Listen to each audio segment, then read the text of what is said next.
In life, I've had an opportunity to try my hand at several different jobs and have been lucky to do that. At 20 years old, I felt like I found my calling in massage therapy. And just as I'm starting to get my foot in the door with my business, I land a job with the state to go around to different physical therapy offices and provide massage therapy and physical therapy offices to their clientele. One of these offices in particular really stands out, and I remember my first day there, I really wanted to make a good impression. I kind of had those first day jitters that you have on the first day of school, and I really wanted to impress not just the clientele, but the office manager. So I arrive, I meet the office manager, she shows me around, and she explains that there's going to be a little bit of a break before we start receiving clientele because they're having breakfast. So I say, okay, and I excuse myself to the bathroom that's across the hall. As I enter the bathroom, there is a really elegantly dressed elderly Russian woman, and she is bent over trying to pick something up. And so I rush over to help her, and I realize she's not picking anything up. She's trying to clean something up with this paper towel, and it's brown, and she's smearing things, and I realize that it's poop. And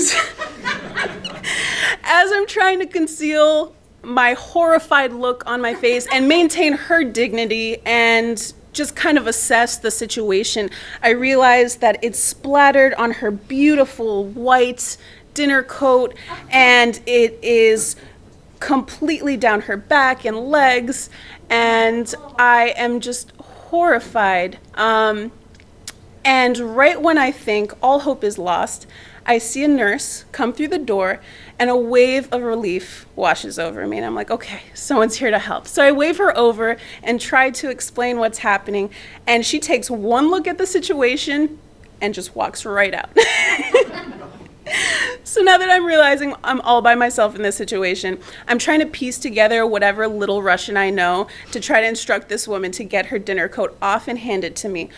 And trying to do it in the most careful way as possible, not to get it on me or get more on herself, because again, it's my first day and I want to make a good impression. So once I get the jacket off her, I spring into action. I put the jacket on a rung on the back of a door, and I run across the hall to my office, and like a mad woman, I'm grabbing gloves, trash bags, Lysol wipes, paper towels, and I'm like frantically asking, like, do we have a wire hanger? Does anyone have a wire hanger? So we could hang up her jacket. And my office manager is just looking at me like, who is this crazy person?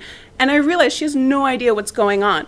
So then she asked me, what's going on? So I kind of frantically explained the story as fast as I could. And she has a response for me that's kind of jarring.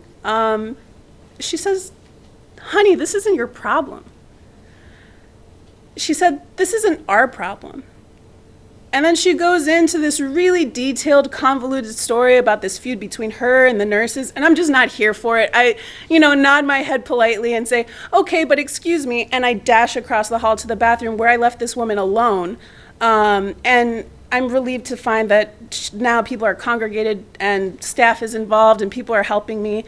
And so we get her a clean pair of clothes. I put her dinner jacket into a trash bag so she can take it to get dry cleaned. And as I'm cleaning things up, the phrase keeps playing over and over in my head, and I feel myself just kind of bubbling up with anger. This isn't your problem. When really, this is all of our problem. Because one day, if we're lucky, we'll all be old. And I would hope that someone would be there for me in the way I was there for her to help her in her time of need. Because realistically, when kids make a mess, or when they get dirty, when they soil themselves, we help them out, we clean them up, and it should be no different for the elderly. And I'm going to be honest, there were times when I was cleaning up, I really evaluated my life choices and thought, how did I get here? But even though massage therapy might not be my life path, I'm really fortunate that I was given the experiences, albeit crazy experiences, to kind of teach me about life and about myself. Thank you.